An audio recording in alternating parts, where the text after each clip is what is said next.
Now, from WYDC TV, this is Big Fox News at 10.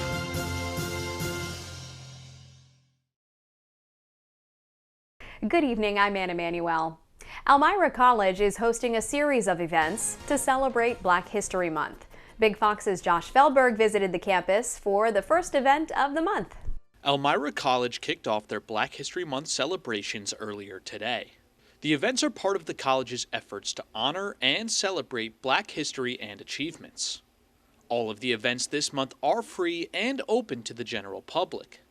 Today, Elmira College hosted Michelle Johnson, who serves as the Senior Project Manager for the Office of Racial Equality and Social Unity at Corning, Inc. Johnson's presentation focused on her story as a Black female professional and the barriers and challenges she has faced, but also the victories she has achieved.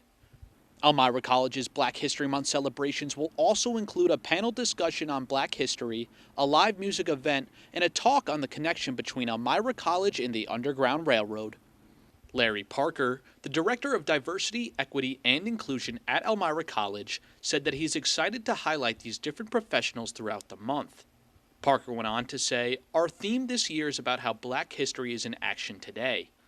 Today's Black professionals were influenced by those who came before them, and in turn, they are forging paths today that will benefit current and future Elmira College students." No registration is required for these events. If you are interested in attending, you can check out Elmira College's website or Facebook page for more information. Josh Feldberg, Big Fox News, Elmira. Elmira has announced that the city will soon have a permanent police chief.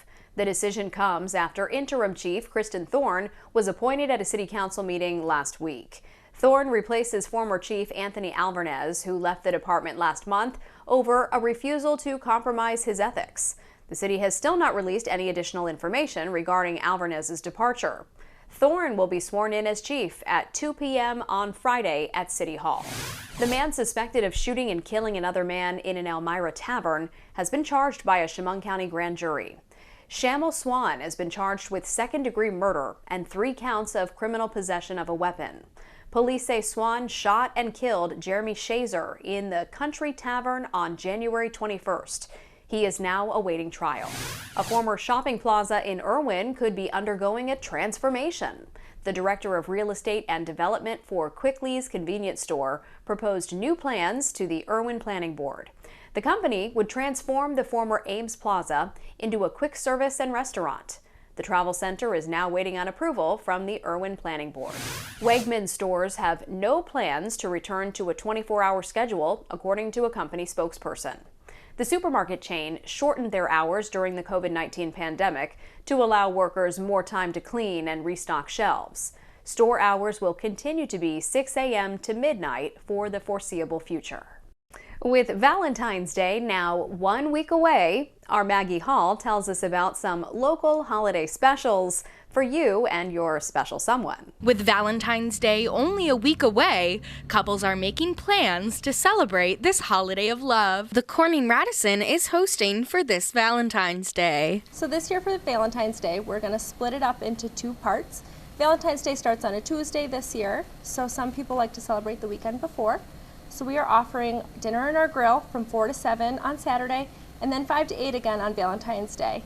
You and your partner can enjoy a crafted 4-course meal along with specialty cocktails with natural ingredients to help you get in the mood. Here at Journey Fitness, parents can drop off their kids for a fun night of crafts and yoga so the parents can enjoy a little time to themselves. We're going to be having our Valentine's Drop and Go Kids Yoga class at Journey Fitness Corning this Saturday. And we have it from 6 to 8 p.m. And it's great for kids ages 4 to 10.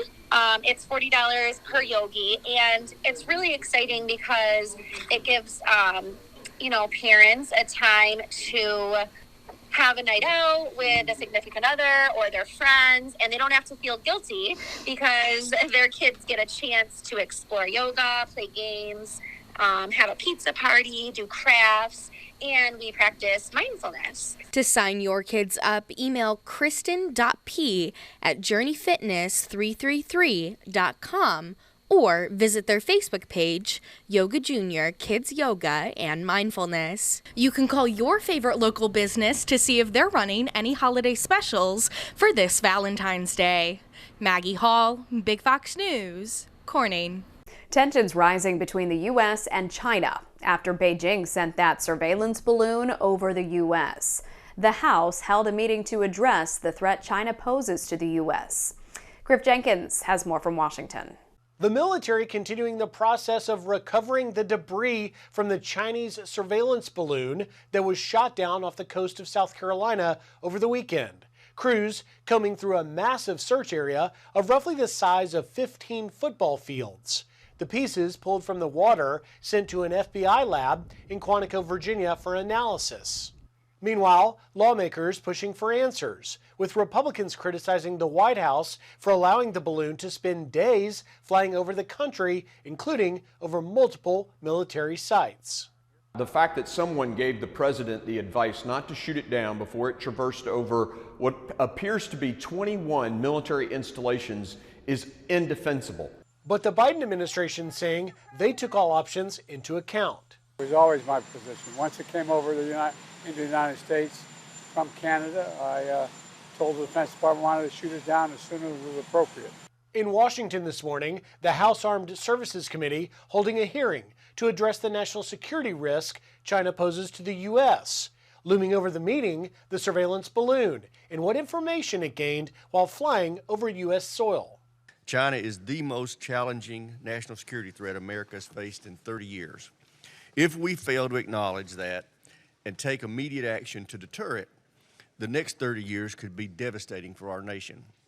The House Financial Services Committee also holding a hearing this morning to take a look into the economic threat China poses. In Washington, Griff Jenkins, Fox News. Rescue and recovery efforts are ramping up in the cold and snow in the Turkey-Syria border region as the death toll from Monday's earthquakes rises. Greg Pelcott has more. We're seeing dramatic rescues as thousands of first responders remain hard at work following two major earthquakes in the Turkey-Syria border region. The first was the biggest, measuring 7.8 magnitude. Thousands died as buildings collapsed, and now countless more are trapped beneath the rubble, waiting to be dug out. Around 6,000 buildings collapsed totally. I can only pray and I can only wish that casualties don't go up. The situation is even worse on the Syrian side of the border, where many earthquake victims are already living in dire conditions. Officials there say efforts are now underway to find temporary shelters for those displaced, but aid workers on the ground say their resources are already stretched thin. We are above our capacity. There isn't a space in the convent that isn't being used by people, including the elderly, women, and children. Aid is now pouring in from the international community, at least 65 countries, including the U.S., sending rescue workers and supplies here. But in Syria, the ongoing civil war could complicate efforts to get that help where it is needed most, despite promises by the Syrian government to protect all aid shipments and workers as the recovery effort ramps up. We are ready to work with all who wanted to provide Syrians from inside Syria. So if anyone would like to help Syria, they can coordinate with the government. Your complete forecast is still ahead. Plus, while the Eagles and Chiefs get ready to square off in the Super Bowl, we're turning our attention to another big game, the Puppy Bowl. Stay with us. Here's your local stock market update from Big Fox.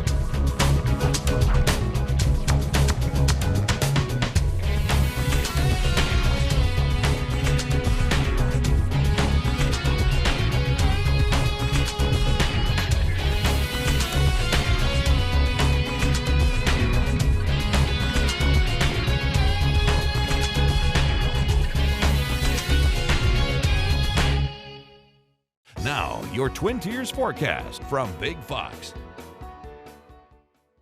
As we step into the middle of the week, we'll continue to track in these rainy, wintry systems. Now, we do note that some of the isolated showers that we're pushing in this evening will continue to diminish through the overnight, and we will gain a west-northwesterly wind, which is going to bring in some slight cooling, but we're still looking at some more mild temperatures to hang on to our Wednesday forecast. And Wednesday is overall going to be a fairly quiet day. We're not expecting really high impacts, especially when it comes to battling any of this changeover of precipitation-wise, temperature-wise, and wind-wise, looking fairly pleasant.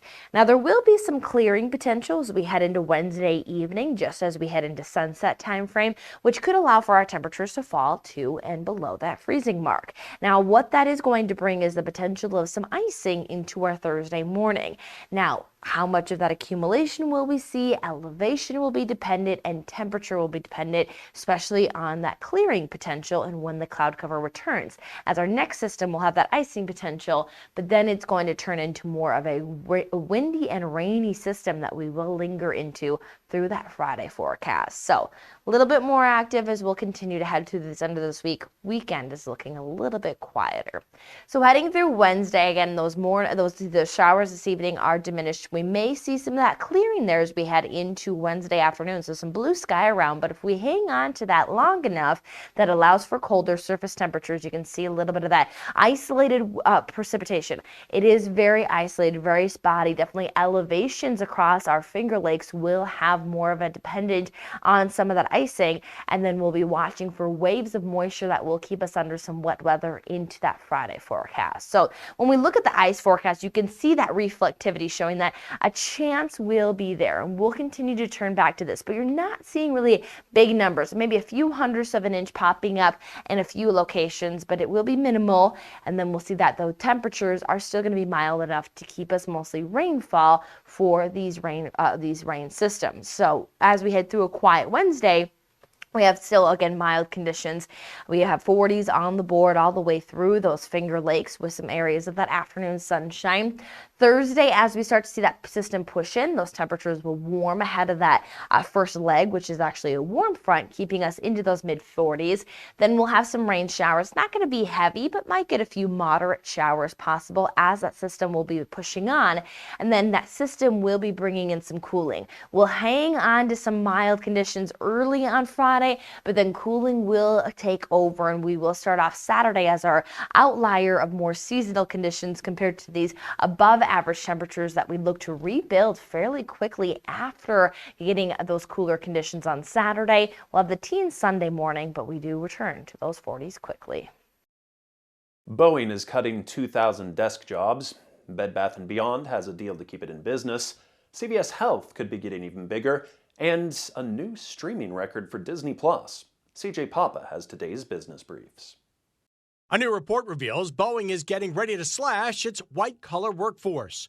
According to a Seattle Times report, the plane manufacturer is cutting about 2,000 jobs in its finance and human resources departments. Bed Bath & Beyond has reportedly secured a $1 billion deal to save it from bankruptcy. The retailer will be selling stock in a new public offering. Shares spiked 92% Monday before dropping by 32% after the deal was announced. The company has closed more than 100 stores in recent months in response to dwindling profits in recent years. If the deal falls through, the company is expected to file for bankruptcy and liquidate its assets. CVS is on its way to acquire Oak Street Health for about $10.5 billion, a deal that would rapidly expand the healthcare company's footprint with a chain of 160 clinics focusing on the care of Medicare patients. And the Marvel film Black Panther: Wakanda Forever scoring a historic debut on Disney+. The 2022 flick was the most-watched Marvel film premiere in the streaming service's history. The viewership record is based on how many hours it was watched within the first 5 days of release on the streaming service. That's business. I'm CJ Papa. A recession is in America's future for 2023, according to Bank of America. Banks are preparing for a recession after elevated inflation and higher interest rates. Bank of America Vice Chairman Keith Banks says expected business earnings will likely not be enough and will lead to more, quote, labor weakness this year. Bank says costs will continue to grow faster than revenue and will hurt the bottom line. The Fed recently raised interest rates by 1/4 point. Higher rates make borrowing more expensive. Amid the uproar over the Chinese spy balloon, there are increasing calls on Capitol Hill to take action against Chinese-run social media site TikTok. Chad Pergram reports. Don't look up, look down. The biggest threat from China may not be floating above, it could be on your phone. The Chinese Communist government has access to all of the information TikTok collects. I'm fearful that what they're doing is reaching into the American culture and nation in ways that are unimaginable. TikTok, which is owned by Chinese company ByteDance, concedes it tracks Americans via mobile devices. Texas Governor Greg Abbott just gave Texas agencies a deadline to ban TikTok on state phones. Democratic Colorado Senator Michael Bennet is calling on Alphabet, the parent company of Google, and Apple to ban TikTok from their app stores.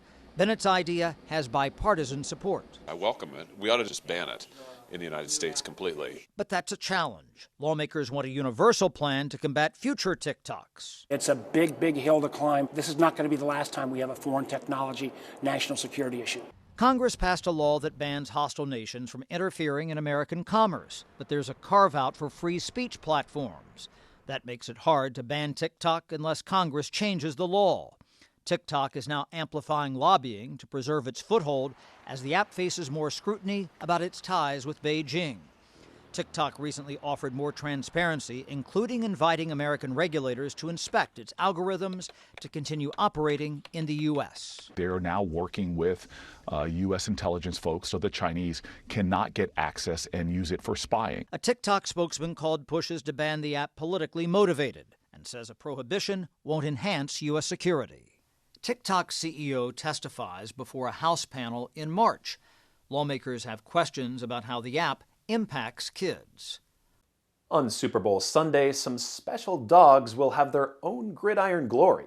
Coming up, we'll preview the 2023 Puppy Bowl, a great way for dogs to find their forever homes.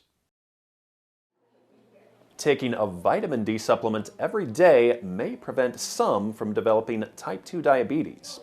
Prediabetes is a condition an estimated 90 million Americans experience. It means someone's resting blood sugar is high, but not high enough to be considered type 2 diabetes. Diet and exercise are the usual tips to help keep type 2 at bay. Tufts University researchers reviewed 17 studies, finding people with prediabetes who took a vitamin D supplement daily reduced their risk of developing type 2 diabetes by 15%. The team urges further research, as their review only found a link between the lower type 2 risk and vitamin D. While many of us are looking forward to the Super Bowl, the greatest touchdown for the dogs you're about to see is finding a loving place to call home. Allie Corey reports. Oh yeah, go get it. Nancy and Max may understand the PB, as in the peanut butter that's covering their football toys, better than the X's and O's of the game. Oh yeah. Yeah! But come Super Bowl Sunday, these two local dogs will have their own gridiron glory. They're on Team Rough in Animal Planet's Puppy Bowl. It's a big deal. She was definitely a producer and referee favorite. After we adopted him, we found out he was in the Puppy Bowl, and we absolutely love the idea that he gets to participate in such a great event that highlights adopted dogs or dogs that are adoptable. Before Nancy and Max found their forever homes, they were rescues with the nonprofit Compassion Kind Foundation. We do a lot of disaster work throughout the Caribbean and the United States, rescuing animals in need. We also do a lot of shelter pulls, local owner surrenders. Nancy and Max's appearance on a national stage will bring attention to some of their other fur friends with the foundation who need good homes. So this is Sarah. She's around 5 months old. She was found with her sister Wayla on the side of the highway. This is Nani and Princessa. They actually became friends with similar incidences. She was actually run over by a car, and Princessa was run over by a motorcycle. They both suffered spinal injuries. This is Lucy. She's one of our senior Pity Lab mixes. We've had her for quite a bit. She was a local surrender here in St. Pete. While the humans in their lives look forward to the big game, we're excited to see the outcome and who actually wins the Puppy Bowl. The greatest touchdown for these dogs is finding a loving place to call home. He fits into our family quite well, and we love him to death. Stay with us. We'll have more after the break.